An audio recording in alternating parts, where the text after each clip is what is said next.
अस्सलाम वालेकुम फ्रेंड्स, मैं हूं मोहसिन अली और आप देख रहे हैं यूट्यूब चैनल नारो बर्ड अकेडमी। दोस्तों, जैसा कि आपने थंबनेल देखकर समझ ही गए होंगे कि आज की हमारी वीडियो का टॉपिक क्या है। तो आज हम बात करेंगे कि हमारे बजीज मीटिंग करने के कितने दिन बाद अंडे देते हैं। मेरी ये वीडियो खास तौर पर नए शौकीन दोस्तों के लिए है। जब आप बजीज बर्ड को अपने घर में खरीद कर लाते हैं और पिंजरे में छोड़ते हैं तो आपके घर के लोग उनके रंग बिरंगे रंग देखकर बहुत लुत्फअंदोज होते हैं। जब आप परिंदे पिंजरे में छोड़ते हैं तो उसके बाद आपको इंतजार होता है कि मेरे परिंदे कब ब्रीड करेंगे, कब अंडे देंगे और कब बच्चे निकालेंगे। तो इसलिए आप बार बार उनकी मटकी को देखते हैं और उनको तंग करते हैं। अगर आप अपने बर्ड से अच्छी ब्रीड चाहते हैं तो आप अपने बर्ड की मटकी को बार बार ना देखें और उनको डिस्टर्ब ना करें। उनको एक सेपरेट माहौल दें, इंशाल्लाह वो अंडे भी देंगे और अंडों से बच्चे भी निकालेंगे। अब बात कर लेते हैं कि हमारे बजीज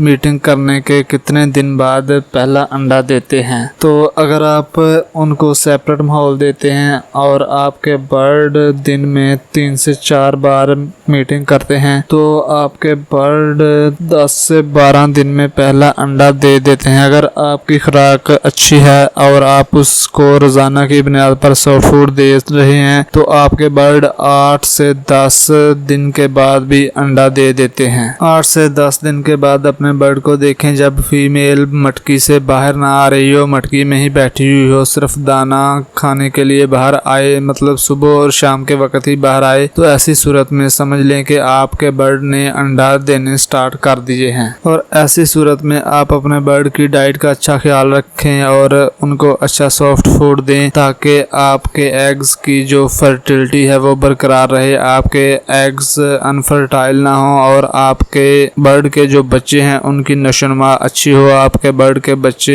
हेल्थी हों। तो ऐसे में आपको उनको अच्छा सॉफ्ट फूड और अच्छी डाइट देने की ज़रूरत है। अगर आपको नहीं पता कि आपने अपने बर्ड को कौन सा सॉफ्ट फूड देना है तो उसके लिए मैंने एक वीडियो बनाई हुई है, उसका लिंक ऊपर आई बटन और नीचे डिस्क्रिप्शन में दे दूंगा, आप वो वीडियो देख सकते हैं। इसके अलावा आपने अपने बर्ड को कौन सा सीड मिक्स देना है इसके ऊपर भी मैं एक मुकम्मल तफसीलन वीडियो बना चुका हूँ, उसका लिंक भी नीचे डिस्क्रिप्शन में दे दूंगा। अगर आप चाहें तो वो वीडियो भी आप देख सकते हैं। यहाँ पे दोस्तों को एक इम्पोर्टेंट बात बताता चलूँ कि आप अपने बर्ड को जितना सेपरेट माहौल देंगे आपका बर्ड उतनी जल्दी और उतनी ही अच्छी ब्रीड करेगा। उम्मीद करता हूँ कि ये वीडियो देखने के बाद आपकी जो कंफ्यूजन थी सारी दूर होगी। मज़ीद इस तरह की इंफॉर्मेटिव वीडियो के लिए हमारे चैनल को सब्सक्राइब कीजिए, लाइक और शेयर कीजिए और कमेंट कीजिए। मिलते हैं किसी नई वीडियो में, तब तक के लिए अल्लाह हाफिज।